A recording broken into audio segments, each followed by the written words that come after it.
El tren de las 3 de la madrugada. Tenía las manos más frías que las mías, y eso, teniendo en cuenta que yo era la que sostenía la aguja, decía mucho. Era la 1:40 de la madrugada cuando el tren frenó de golpe entre Zaragoza y Barcelona. Ese frenazo brusco de los que te meten el corazón en la garganta. Y en el vagón 3, un hombre de unos 40 y tantos años empezó a ponerse de un color que yo reconocí inmediatamente. No blanco. Blanco no es la palabra. Era ese gris verdoso que tiene la piel cuando el cuerpo está pidiendo socorro en silencio. Yo viajaba en el vagón 4. Había salido a estirar las piernas porque no podía dormir. Llevaba en el bolso, como siempre, mi pequeño kit. Jeringuillas, gasas, guantes, un par de ampollas de lo básico. Una costumbre de enfermera. Mi madre siempre dice que soy incapaz de desconectar, y tiene razón. Pero esa noche, esa costumbre absurda de llevar el bolso como si fuera una pequeña ambulancia de mano, iba a importar más de lo que imaginaba. Lo que todavía no sabía en ese momento era que ese hombre, ese desconocido con la corbata aflojada y los ojos cerrados, iba a decirme algo al final de esa noche que no he olvidado. Y que no tiene nada que ver con la medicina. Pero eso viene después. Me llamo Sofía. Soy enfermera desde hace 6 años. Trabajo en un hospital en Madrid, aunque esa noche viajaba por motivos personales. Una boda en Barcelona. Ya saben cómo son esas cosas. El tren de noche, el vestido arrugado en la maleta, la ilusión de dormir un poco antes de llegar.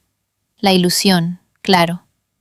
El revisor pasó corriendo por el pasillo, y antes de que pudiera preguntar nada, ya escuché la voz de una mujer mayor desde el vagón 3. «¡Hay alguien que se ha desmayado!».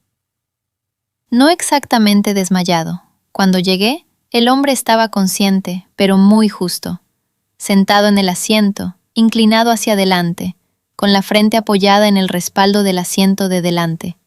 Respiraba. Eso era lo bueno. Me presenté. Enfermera, ¿puedo ayudar? Él levantó los ojos. Eran oscuros, un poco desorientados, y dijo, con una voz que sonaba como si viniera de muy lejos, «No me gustan los hospitales». Le respondí que el tren tampoco era exactamente un hospital, y que eso, por el momento, era una ventaja para los dos. Se llamaba Marcos, 46 años.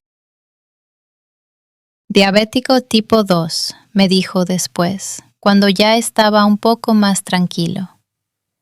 Llevaba horas sin comer. Había cogido el tren directo desde una reunión de trabajo, sin cenar, y se había tomado la medicación de todas formas. Ese es el error clásico. La metformina sola no suele provocar hipoglucemia severa, pero si llevas el día mal alimentado, con estrés, y encima el tren frena de golpe y el cuerpo ya está en modo de emergencia silenciosa, el resultado puede ser exactamente ese gris verdoso que yo había reconocido desde el pasillo.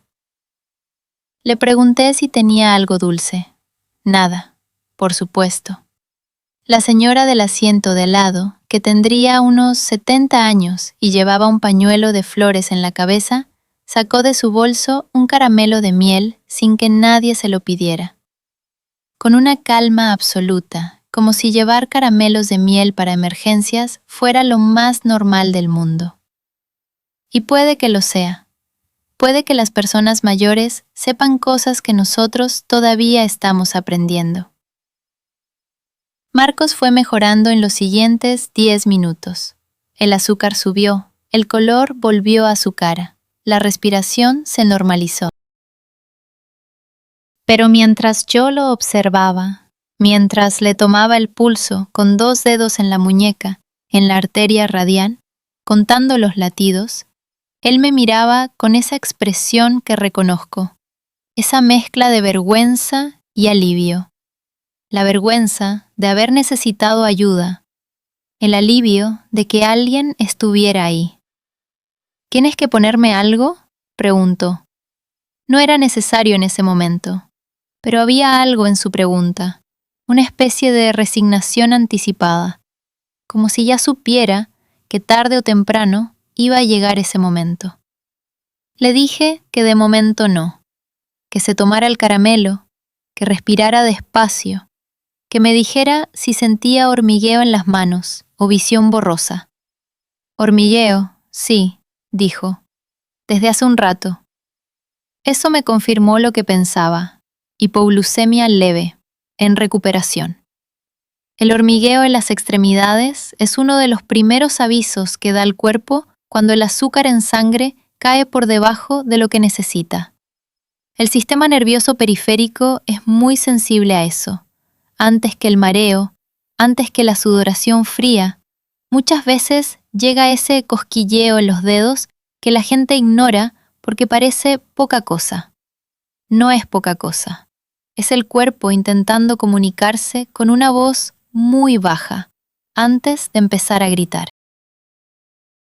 Se lo expliqué. En escuchaba con atención. No era de los que se distraen cuando les hablas de su propio cuerpo. Me gustó eso.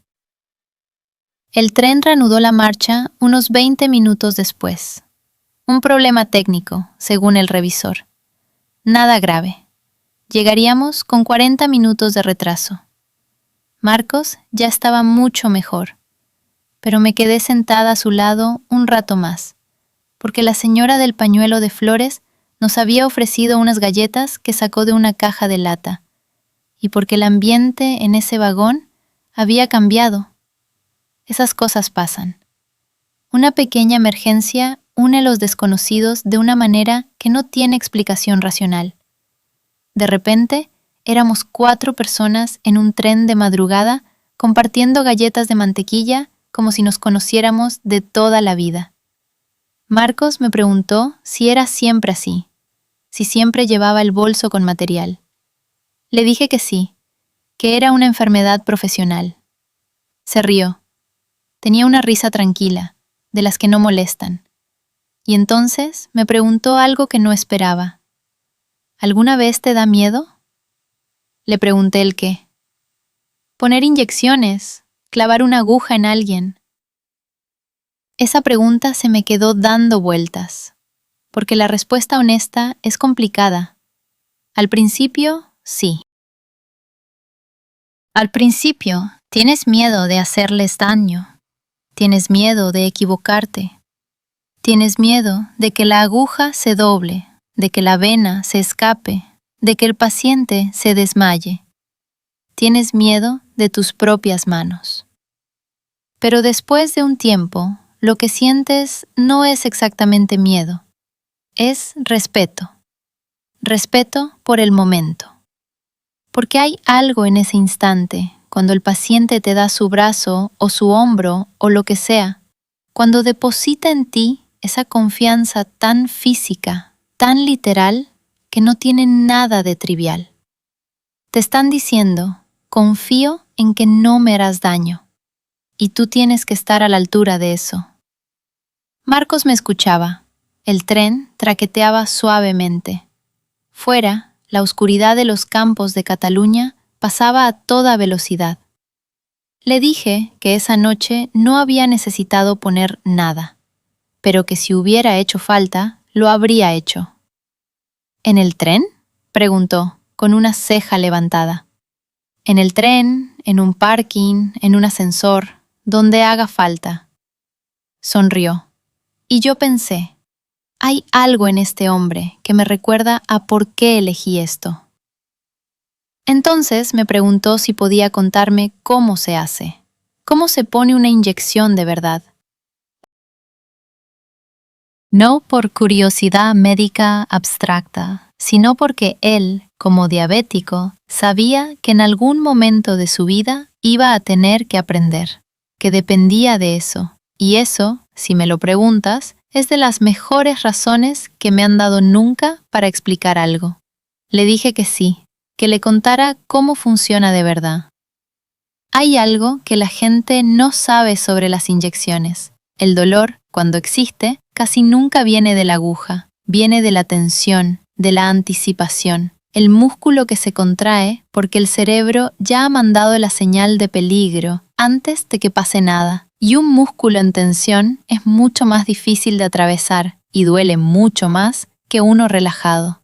Por eso lo primero siempre es la conversación, no el algodón, no el alcohol, no la jeringuilla, la conversación. Cuando tengo que poner una inyección intramuscular en el deltoides, que es el músculo del hombro, lo primero que hago es explicarle a la persona exactamente lo que voy a hacer, paso a paso, sin sorpresas, porque el miedo vive en lo desconocido. En cuanto sabes lo que va a pasar, el miedo tiene menos sitio donde esconderse. Le dije a Marcos, imagina que estás sentado, con el brazo relajado a lo largo del cuerpo. No doblado, no en tensión, colgando. Eso ya hace que el deltoides se suelte. El deltoides es ese músculo que forma el hombro, la parte redondeada de arriba. Para encontrar el punto correcto de inyección, buscas el borde inferior del acromion, que es la punta ósea del hombro. Lo notas si pones el dedo ahí, en la parte más alta. Desde ese punto, bajas unos 2 o 3 dedos de anchura. Eso es la zona segura. Ni muy arriba, donde está el nervio radial, ni muy abajo, donde el músculo se adelgaza. El punto medio. Siempre el punto medio. Marcos me escuchaba con una concentración que me sorprendió. No era la escucha educada de alguien que espera que termines. Era la escucha de alguien que está tomando nota de verdad. Le expliqué el ángulo, 90 grados, perpendicular a la piel. No en diagonal, no en pico, recto. Porque si vas en diagonal, en un intramuscular, el medicamento puede depositarse en el tejido subcutáneo en lugar del músculo, y eso cambia completamente la velocidad de absorción. Hay fármacos que en subcutáneo no funcionan igual. Hay fármacos que en subcutáneo directamente no funcionan. ¿Y la aguja?, preguntó. La longitud de la aguja depende del paciente. Para un adulto de complexión media, en el deltoides, suele usarse una aguja de 25 milímetros. En personas con más tejido subcutáneo, puede necesitarse una más larga, de 40.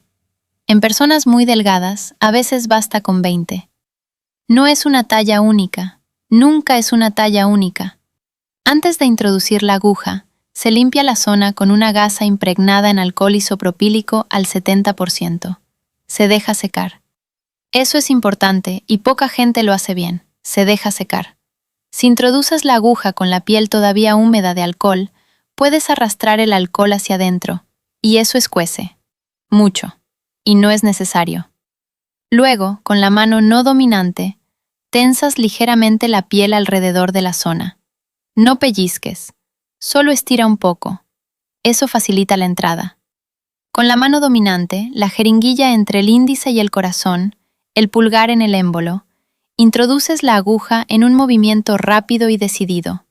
Rápido, no despacio. Despacio duele más.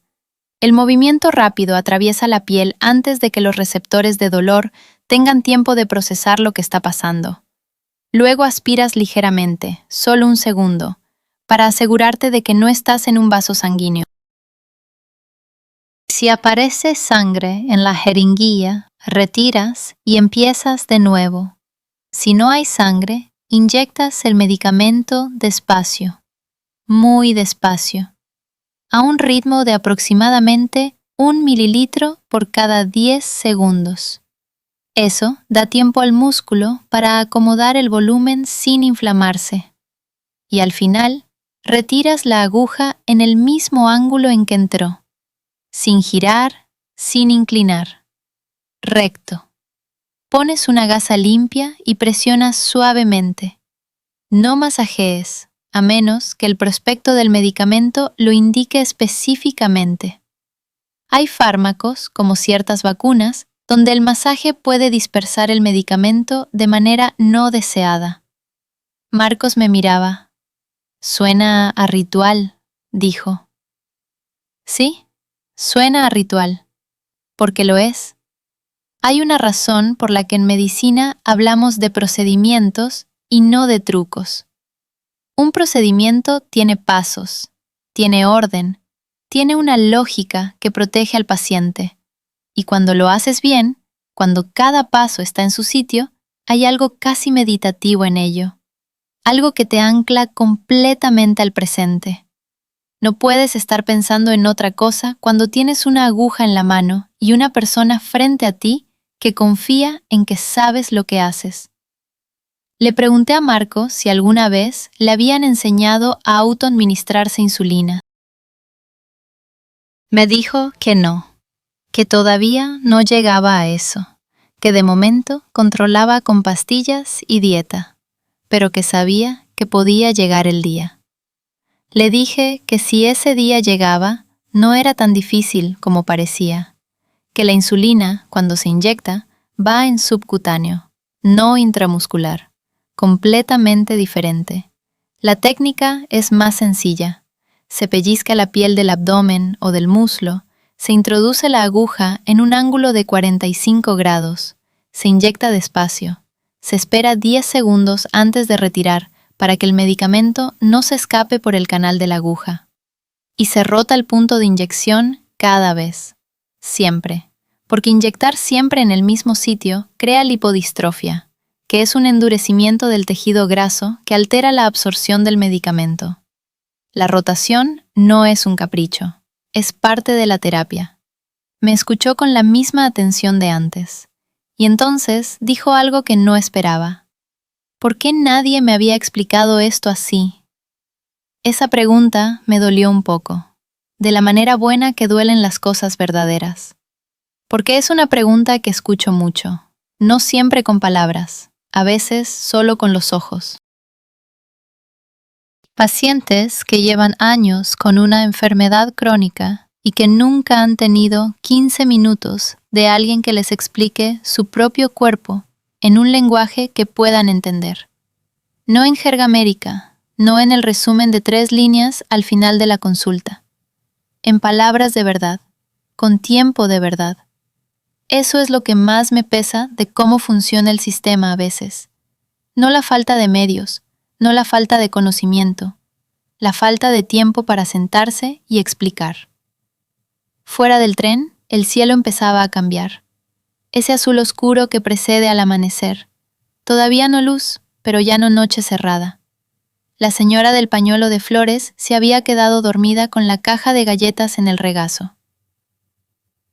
Marcos me preguntó a dónde iba. A una boda, le dije. Sonrió. ¿Conoces bien a los novios?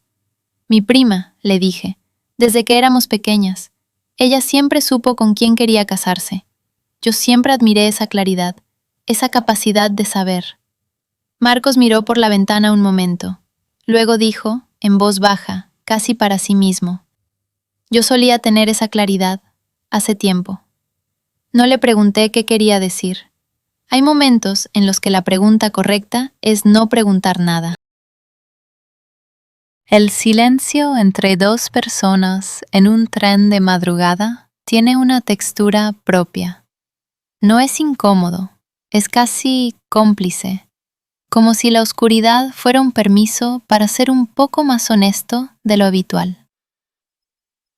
Le pregunté si se encontraba bien del todo, si el hormigueo había desaparecido. Me dijo que sí, que se sentía mucho mejor, que tenía hambre, lo cual era una buena señal. Le recomendé que en cuanto llegara a Barcelona comiera algo completo, no solo dulce. El azúcar sube rápido con los caramelos y las galletas, pero también baja rápido si no hay proteína e hidrato de carbono complejo que lo sostenga. Un plátano con un poco de queso, un bocadillo, algo que mantenga el nivel estable. Porque el problema de las hipoglucemias no es solo la bajada, es el rebote. El cuerpo a veces sobrecompensa, el azúcar sube demasiado, y eso también tiene consecuencias. Me miró con una expresión divertida. ¿También tienes comida en el bolso? Lamentablemente no, le dije. Eso sí que sería demasiado. Llegamos a Barcelona con 43 minutos de retraso. El andén olía a café y a esa humedad particular de las estaciones al amanecer. Había poca gente. Esas horas entre la noche y la mañana pertenecen a los viajeros de largo recorrido, a los trabajadores del turno de apertura, a los que no han dormido. Nos levantamos del asiento más o menos al mismo tiempo. La señora del pañuelo de flores se despidió de nosotros con una sonrisa y desapareció hacia el andén con una agilidad sorprendente para alguien que había dormido sentada durante 2 horas. Marcos recogió su maleta del portaequipajes. Yo cogí la mía, y entonces se giró. Me dijo, «Gracias, de verdad». Le dije que no había sido nada, que me alegraba de haber estado ahí. Hubo un silencio, breve, de esos que pesan. Y entonces dijo eso que no he olvidado, eso que prometí al principio, que venía después. Dijo, «La claridad que yo tenía antes, creo que la perdí intentando hacer todo lo correcto. Tú hiciste lo correcto esta noche, sin pensarlo 2 veces. Eso es distinto». No supe qué responder. Creo que asentí. Creo que sonreí. Y él se fue por el andén hacia la salida. Me quedé un momento parada en el andén, con la maleta a mis pies y el ruido del tren enfriándose detrás de mí. Pensé en lo que había dicho. En la diferencia entre hacer lo correcto porque es lo que toca y hacerlo porque simplemente no puedes no hacerlo, porque tu cuerpo ya se mueve antes de que tu cabeza decida.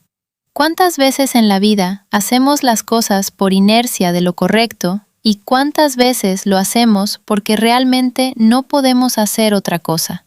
Tú que me escuchas, ¿sabes distinguirlo? ¿Sabes cuándo actúas desde el deber y cuándo actúas desde algo más profundo que eso? Yo no siempre lo sé, pero esa madrugada en el tren sí lo supe. La boda de mi prima fue preciosa, por si te lo preguntabas.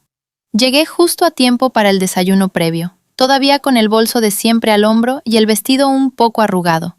Mi prima me miró y dijo, «¿Qué te ha pasado?» «Nada», le dije, «un pequeño desvío». Ella me conoce demasiado bien para creerse eso, pero también me conoce demasiado bien para insistir. Hubo un momento durante la ceremonia, cuando los novios se miraban con esa claridad de la que había hablado Marcos, en que pensé en él. En ese hombre con la corbata aflojada y las manos frías en un tren de madrugada.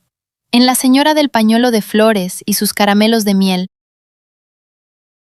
En cómo una emergencia pequeña puede crear una intimidad que no tiene nombre. Hay una cosa más que quiero contarte, porque hablamos de la hipoglucemia, de los síntomas, de cómo actuar. Pero hay algo que la gente suele olvidar cuando alguien a su alrededor tiene una bajada de azúcar: el agua. Cuando el cuerpo está en estrés metabólico, cuando el azúcar fluctúa, la hidratación importa más de lo que parece. No para subir el azúcar, el agua no lo hace, sino porque la deshidratación leve, que muchas veces ni se nota, hace que los síntomas sean más intensos. El mareo se vuelve más pronunciado, el hormigueo más fuerte, la confusión más rápida. Los signos de deshidratación leve que puedes detectar sin ningún aparato: la orina oscura, más amarilla de lo normal, los labios secos, la sensación de que la boca tiene una textura como de papel, y una señal que muy poca gente conoce. Si pellizcas la piel del dorso de la mano y la sueltas, debería volver a su sitio casi inmediatamente. Si tarda un segundo o más, hay deshidratación. Se llama signo del pliegue cutáneo. Es sencillo, no duele, y te da información real. Marcos esa noche también estaba deshidratado. Se lo noté en los labios, en la piel. Le pedí al revisor agua, antes incluso del caramelo. Porque el azúcar, sin hidratación, es como intentar encender una chimenea con madera mojada. El andén de Barcelona al amanecer, el vestido arrugado, la maleta con ruedas que siempre chirría en la rueda izquierda, sin importar cuántas veces la engrase. El olor a café de la cafetería del fondo, que ya estaba abriendo. Pensé, hay noches que no salen como las planeaste. Hay noches que salen mejor. No mejor en el sentido de más cómodas o más descansadas, mejor en el sentido de más reales, más tuyas. Las noches en las que haces algo sin pensar si debes hacerlo, y luego te das cuenta de que ese instinto es la parte más honesta de ti.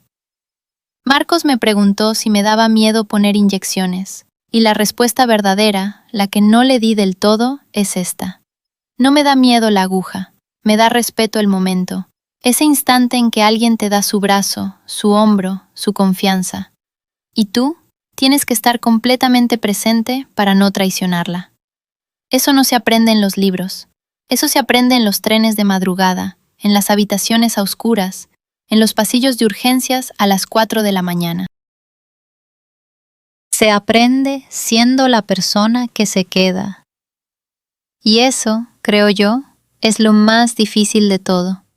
No la técnica, no el ángulo de la aguja, ni la velocidad de inyección, ni los milímetros de longitud correcta. Lo más difícil es quedarse, estar ahí, completamente. Cuando todo el mundo tiene prisa, y el sistema tiene prisa, y el reloj tiene prisa, quedarse es casi un acto de rebeldía. Pero es el único que importa. El tren ya estaba vacío cuando salí al andén. La señora del pañuelo de flores había desaparecido. Marcos también. Solo quedaba el ruido de las ruedas enfriándose, ese sonido metálico y lento que tienen los trenes cuando descansan. Me colgué el bolso al hombro, el bolso con las jeringuillas y las gasas y los guantes y las ampollas de lo básico. Y pensé, sí, mañana también lo llevaré.